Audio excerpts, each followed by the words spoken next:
Naglabas po panahon ni Alfonso Cusi, panahon po ni Pangulong Digong, ito po, kauna-unahan na, sige nga, silipin na nga natin yan kung paano nagpe-presyo. So, yung issuance na yan, umabot na po ng hukuman. Pending ngayon. Kasi nga, para bagang, deregulated kami, you're regulating.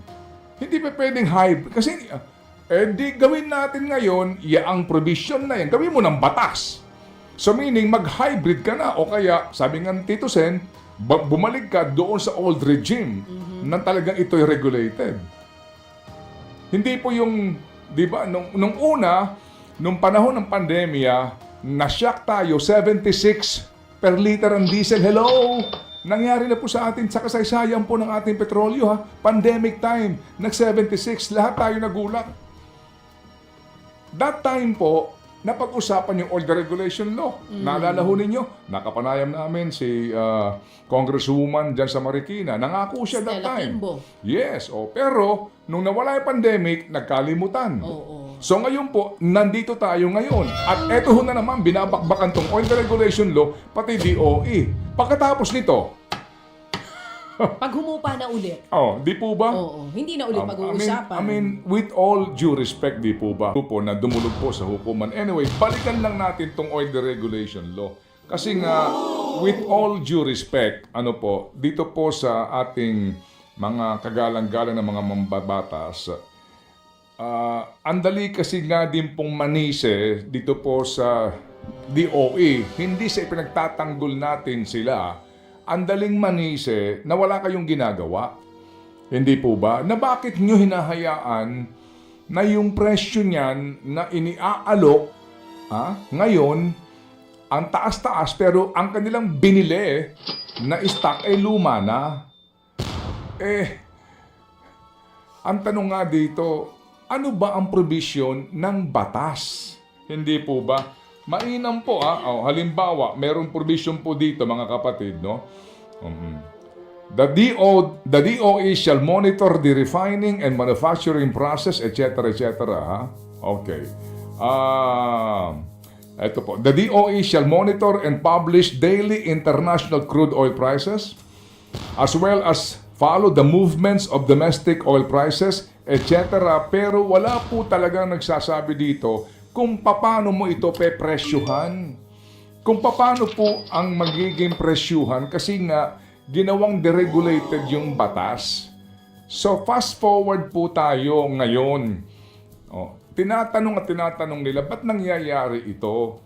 Hindi po ito unang nangyari ngayon. Noong pong pandemic, kung ating maaalala, gumawa pong aming programa ng 3 episode ng Think About It to explain this issue.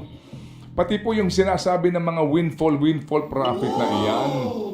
At noon po, naitampok na natin na noon in fairness, nagtangka na ang DOE na mag-regulate dito sa punto ng pagsiguro lamang na transparent yung presyuhan po per liter ng produktong petrolyo.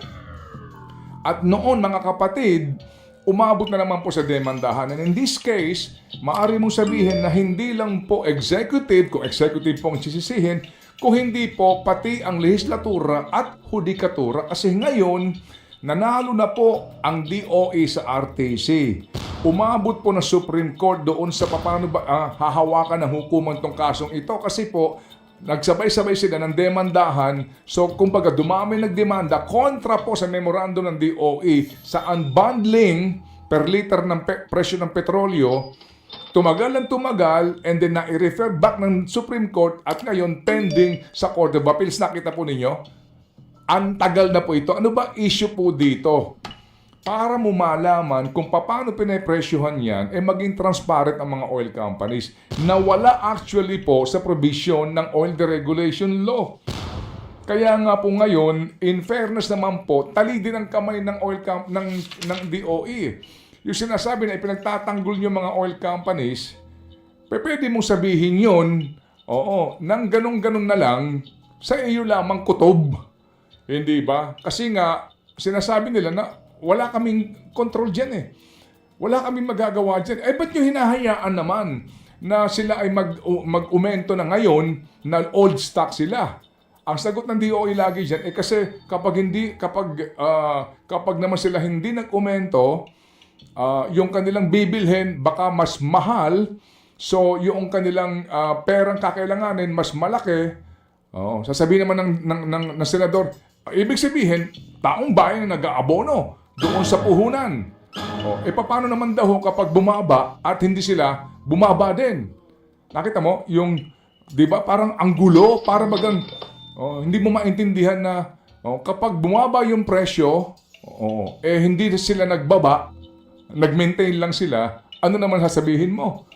Hindi, kasi pag bumababa sila, sentimo-sentimo lang eh. Pag nag-aumento, ang taas-taas, ginawa nyo kasi nga deregulated at walang klaro kung aaralin nyo po mismo ang mismong provision ng batas.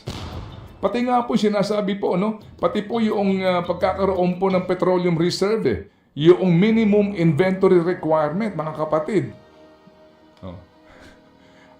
Bottom line dito, mga kapatid, sa lahat po ng ating mga kagalang-galang na mga mambabatas at sa ating pong mga tagapakinig, madali pong sabihin, na nagkukulang itong DOE.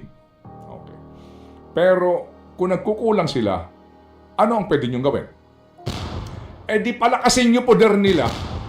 Di tutuhanin niyo na yung amyenda sa Oil Deregulation Law. Di ba? Kung totoo na sa paniwala niyo, di bigyan niyo sila ng ngipin, di bumalik ka doon sa regulated regime. Sino ba nagpasa ng Oil Deregulation Law? Di Congress. Right? Sa adhikain daw na magkakaroon ng malawak na kompetisyon at pagandahan ng presyo pabor sa consumers. Basically, yun ang adhikain ng batas na hindi po naman nangyari. So ngayon, puntahan natin itong unbundling na akin po sinasabi. Naglabas po panahon ni Alfonso Cusi, panahon po ni Pangulong Digong. Ito po, kauna-unahan na, sige nga, silipin na nga natin yan kung paano nagpe-presyo. So, yung issuance na yan, umabot na po ng hukuman. Pending ngayon. Kasi nga, para bagang, deregulated kami, you're regulating. Hindi pa pwedeng hybrid. Kasi, di gawin natin ngayon, ang provision na yan, gawin mo ng batas. So, meaning, mag-hybrid ka na. O kaya, sabi nga ng Tito Sen, bumalik ka doon sa old regime na talagang ito'y regulated. Hindi po yung, di ba, nung una, nung panahon ng pandemya, na-shock tayo, 76 per liter ang diesel. Hello! Nangyari na po sa atin, sa kasaysayan po ng ating petrolyo, pandemic time, nag-76, lahat tayo nagulat.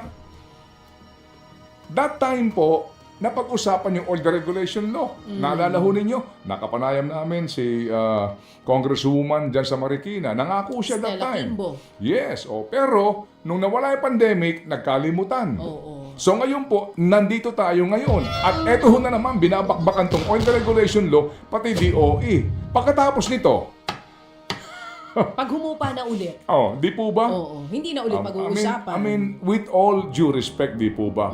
Kung gusto ho ninyo na mawala yung mga windfall na yan, kung gusto po ninyo na talaga namang, na ang DOE, siguraduhin, itong mga per liter na ito, hindi po pinagkakakitaan ng lubos-lubos, baguhin nyo batas. Basically, yung po yun. Kasi kahit na mag-tumbling-tumbling ka dyan, bumalubaluktot ka dyan, tumihati-haya ka dyan, yan ang sinasabi sa batas Basahin po natin. Powers and functions of the DOE and the DOE Secretary. Klarong-klaro po yan. Lahat po ng provision nandito po. At dyan sumasandal ang mga oil companies ngayon. Maliban na lamang yan, kung bukas makalawa na naman, magkakaroon ng mali-maletang lobby money ang mga nasa industriyang ito.